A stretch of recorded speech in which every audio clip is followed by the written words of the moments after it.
Cuando hablamos de discapacidad, hablamos de eso, de esa condición que tiene que ver con la disminución o el impedimento de algunas capacidades físicas. Hoy quise traer el tema de sensibilización, porque en algún momento de nuestras vidas todos vamos a estar expuestos a algún tipo de discapacidad. Si nos ponemos a ver históricamente, la discapacidad al inicio de la humanidad, en los pueblos antiguos, se veía como un castigo de Dios, un castigo de los dioses. Y tanto es así que se hablan de términos despectivos, como manco, sordo, ciego, el lisiado. ¿Pero son términos despectivos o simplemente son términos que se usaban en la época? Sí, bueno, se usaban en la época, pero se remite a algún tipo de discriminación, porque el que tú me hables a mí del maníaco o el loco es una terminología, porque ahora nosotros hablamos del enfermo o la discapacidad de tipo mental. Pero tu mano es un loco, ese es loco un tullillo, ese es loco un manco. Un enajenado mental. Entonces, realmente las personas desde muy temprana momentos de la historia fueron incluso excluidos y guardados en los patios de las casas, en las torres de la iglesia. Fíjense, por ejemplo, el mismo libro del jorobado de Notre Dame, que habla de una persona con una discapacidad física. Sin embargo, lo tildaban como antisocial incluso, según lo que dice la historia. Entonces tenemos que hablar de los temas de sensibilización. Las personas que tienen algún tipo de capacidad diferente, algún tipo de discapacidad, en primer lugar no necesitan de unas dádivas, sino que necesitan que sean respetados sus derechos, que sean cumplidos una serie de normas, de leyes, de estatutos, tanto a niveles nacional como internacional que existen, que hablan a favor de la inclusión, que hablan a favor de la inserción. En el país se discrimina a las personas con discapacidad. Pero aquí este país es una cosa extraordinaria. Si te fijas, incluso al que no tiene una discapacidad física o mental, tenemos cierto grado de discriminación. Uno no puede caminar por las aceras de manera libre. El mismo nivel de inseguridad que existe.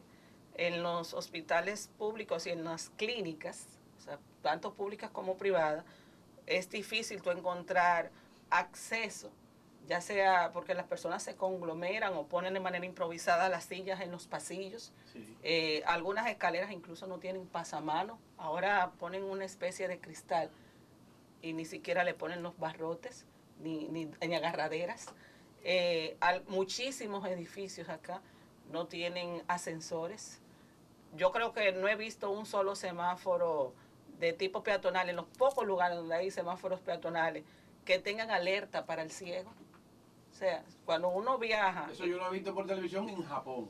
Cuando uno viaja, uno se da cuenta de la gran diferencia.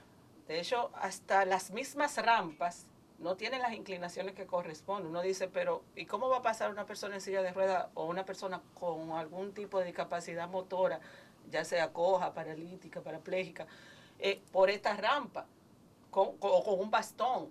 Porque tienen inclinaciones que es prácticamente para que te tires. Hace unos días caminé en esta zona de la Rómulo Betancourt, por donde está la clínica de Rómulo Betancourt, alrededor de la Caunabo. Eso es urbanización real. Urbanización real. Y me fue tan incómodo caminar la acera que no me imagino una persona con discapacidad tratando de... Bueno, en realidad no podría ser. Aquí en el Distrito Nacional, recordemos que el desorden y la falta de planificación ha llevado a que todas las aceras en su mayoría estén deterioradas y que los ayuntamientos de este Roberto no invertían 2 pesos en acera. Incluso una cosa para mí desastrosa, aunque dirán que yo soy enemiga de los ciclistas, es que disminuyeron la parte de las vías, pero ni siquiera Carolina se percató de que hay que resolverle el problema al peatón teniendo aceras adecuadas. Sí. Fíjate, por ejemplo, yo me levanto muy temprano a hacer ejercicio y la Lincoln se llena de corredores todos los días. Hoy sábado, por ejemplo, usted cruza a las 6 de la mañana y va a ver una ruta de corredores. Tiene que correr por la calle, porque las aceras aquí no sirven. Para el peatón sin discapacidad, imagínate el que tiene algún tipo de discapacidad, aún peor. Sí, yo vi realmente muy complejo yo caminar, que soy una persona, vamos a decir que normal, que no tengo ninguna discapacidad. Aunque normal no es el término. Bueno, que no Sin tengo una persona sin discapacidad que física. no tengo ninguna discapacidad físico-motora. Exacto. Me fue tan complicado caminar en esa zona que yo me imaginé qué sería de una persona con algún nivel de discapacidad. No tendría ninguna forma de hacerlo. Ni siquiera tomándose un pedazo de la calle, porque entonces los vehículos se parquean, se atraviesan, se suben una parte en la acera y dejan la otra parte. Exacto. Pero además las personas hacen construcciones y hacen su pedacito de acera más alto que el resto. Un desorden a nivel municipal. Sí. Cuando es la autoridad que tienen. Fíjate, Claudia, aquí hay un aquí hay un desorden tan grande en términos de planificación y de atención al ciudadano, que era de lo que yo me ocupaba en mi programa CDN con la comunidad. Aquí no se invierte en educación ciudadana. Aquí no se invierte en que el peatón aquí se trabaja para el vehículo. Y total, que lo que tenemos es un caos a nivel de tránsito vehicular también. Exacto. Pero para el peatón absolutamente nada. Y no es que Carolina no lo hace ahora, es que nadie lo ha hecho. Pero yo pensaba que eso lo había... No. Yo pensé en algún momento que todos esos problemas municipales en la capital lo hubiese resuelto David Collado. No, yo pensaba. No, en términos de acera no. No, de acera ni de nada. David Collado no resolvió nada aquí en este distrito municipal. No, esto no es un distrito, esto es la capital. Seguimos hablando sobre discapacidad. Debería ser un distrito municipal por su tamaño, pero esta es la capital. Seguimos hablando sobre discapacidad. No. El asunto no es solamente las estructuras físicas, sino que en los lugares donde tienen algún tipo de facilidades para una persona que vive con discapacidad, no se respeta tampoco. Encontramos en los supermercados parqueos exclusivos y sin embargo cualquier persona desaprensiva los utiliza sin darse cuenta. Hay personas con discapacidad que manejan y tienen vehículos especiales para poder transportarse y tener una vida autónoma. Y sin embargo no tenemos en cuenta este tipo de situaciones que ocurren aquí. Es difícil uno encontrarse con personas, porque en las escuelas no se pueden dar por lo menos informaciones básicas para uno de lenguaje de señas.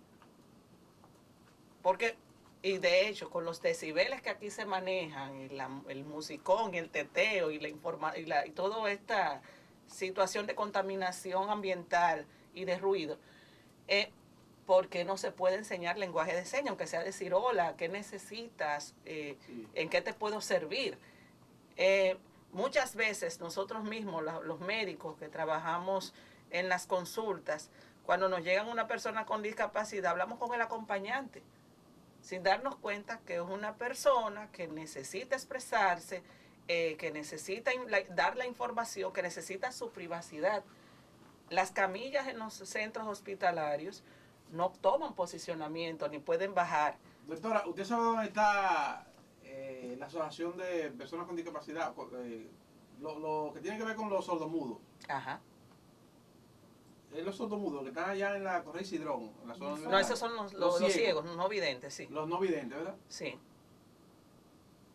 Esos choferes de guagua que transitan por ahí, que tienen esa ruta ahí se han estrellado varios, en la pared de la Asociación de Ciegos ahí. Se han estrellado varios vehículos de esos, sí, del transporte público. Porque andan como locos. Y nadie le pone coto a eso. Y ahí hay un semáforo de eso para peatones. Y hay un semáforo frente a frente. Otra cosa, muy poco tránsito, muy poco transporte, vehículos, tienen la facilidad para entrar sillas de rueda. Cuando una persona usuaria de silla de rueda necesita transportarse, tiene que pagar doble. O tiene que pagar un taxi, y muchas veces el taxista no quiere ayudarle o recibirle la silla de ruedas para que no se le ensucie su vehículo. Pero además, entonces, con relación a la silla de ruedas, a las personas con discapacidad físico-motora, ¿por qué, señor, en este país? Yo conozco una persona que fue de turista a un país extranjero, es una persona diabética y trajo, y de allá mientras estaba allá le daban todo lo que tiene que ver con insulina, todo lo que tiene que ver con eso. Se lo daban, dado. Mírenlo ahí. ¿Por qué aquí una persona con discapacidad en este país tiene que estar llamando a los programas de radio y televisión para ver si consigue una silla de ruedas, Ay, señores? Sí, ¿Por qué el Estado Dominicano no puede tener un fondo especial de silla de ruedas? Mire ahí, tú al que tenga una discapacidad o que le falte un pie, tiene una silla de ruedas automática, no sale del hospital sin su silla de ruedas. Existen instituciones y el mismo consejo, el CONADIS. No puede ser así, este nivel de desprotección. No puede ser, esto no puede ser así. Que decía que existen organizaciones y el mismo consejo, el CONADIS, que tratan de canalizar este tipo de necesidades. Simudis, Asodifimo, o sea, hay varias instituciones que ayudan y organizan a las personas con algún tipo de discapacidad, pero es como dice, necesitamos una política, bueno, existe la ley, están establecidas las normas, los protocolos, normas uniformes que tiene que ver con todo lo que es la cotidianidad y la planificación para este tipo de situación. Y sin embargo, todavía necesitamos un poquito más. Por último, es bueno recordarnos que las discapacidades no son exclusivas de personas. Este país es uno de los primeros en las listas de accidentes vehiculares. Es necesario la parte preventiva, que es lo que más me caracterizo por ser médico de familia. Entonces, entre la prevención a la discapacidad, respetemos señales de tránsito, respetemos límites de velocidad, respetemos los espacios públicos, aceras, contenes, respetemos los parqueos, permitamos que, por ejemplo, la parte de educación y laboral, la inclusión a las personas que padecen algún tipo de discapacidad. No vamos a estar a favor de un grupo que conocemos ahora, estamos abogando por nuestro futuro, porque a medida en que las personas envejecemos, también vamos deteriorándonos y vamos teniendo algún tipo de limitación. Entonces, vamos a poner, como decimos, nuestra barba en remojo, porque es necesario que estos temas se tengan muy en cuenta y que simplemente veamos la autonomía, la dignidad, la necesidad de acompañamiento que tenemos todos, pero especialmente el que tiene algún tipo de discapacidad. Bien, pues muchísimas gracias, Aide García Pepén.